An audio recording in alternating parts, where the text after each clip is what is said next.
You have to trap them in. This is white to play and win, and you have a knight, you have a bishop, but it's not really clear how you're going to win this. I mean, the most you can checkmate with is a knight and a bishop. I mean, if you lose a piece, then it's going to be a draw. So how can you win this game? The hint I'll give you is you have to be like a prison guard. I guess not a prison guard, the person that manufactures the prisons. You have to be like the prison constructor, where you're in charge of trapping in this black king. Okay, pause the video and try and think of a solution, and I'll be back with the solution. So a few wrong moves I think some people would play. I mean, of course you consider checks first, so you would consider the move bishop f3, but that's the correct move, so I'll go through at the end. If you bring the king too early, trying to trap this king in, it doesn't really work. They can just wait with the bishop or bring the king in, and you have nothing. The king will escape. You don't want the king to escape. Similarly, with knight f3, the bishop escapes and you have nothing. You can even win this pawn. It doesn't matter because I will wait with the bishop and you won't be able to checkmate me with just a knight and a bishop against the bishop. It will be a draw. Unless you blunder the fork, but keep your bishop far away from the king and you should be fine. This brings me to the move bishop to f3 check.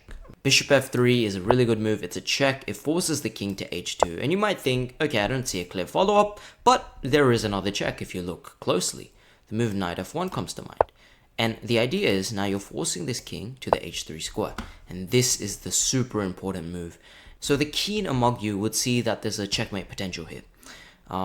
What I see immediately is, okay, if I bring the king to f4 somehow, and let's say this bishop moves out of the way, I bring this bishop, let's say here, the bishop comes here, I move this king here, and now I'm threatening this mate. And how do you stop it? It's not so clear. And this would simply be checkmate. So I can see this potential idea, but it doesn't work in any order. You can't just do it in any order. So once we give the check, we can't play a move like bishop b7. This would be wrong.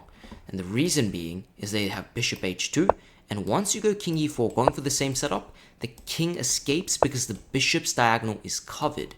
So that brings me to the right move, and the only move to win the game, bishop h1, securing this whole diagonal, because even when you go king e4, king f3, it doesn't matter. They bring the bishop to any diagonal now it doesn't matter. You go king e4, and if they escape, you win the game, right? You win the game, you take the bishop, and eventually you will, in fact, win the pawn in any variation, and you'll be winning with a knight and bishop against the king, assuming you know how to checkmate with a knight and bishop. A lot of people don't know, so you should learn. But, okay, let's say they don't escape. Let's say they're like, oh, wait a second, I'm not going to escape. Let's say they try, okay, bishop g1. Here, you go king f3, and you have the same mate pattern as before. You go bishop g2 here, and this is simply checkmate. The king is locked in, and you have won the game. So well done if you saw this, and like the video if you enjoyed it. Comment down below if you think there's another solution or have thoughts on this puzzle. And subscribe to the realest channel in the West.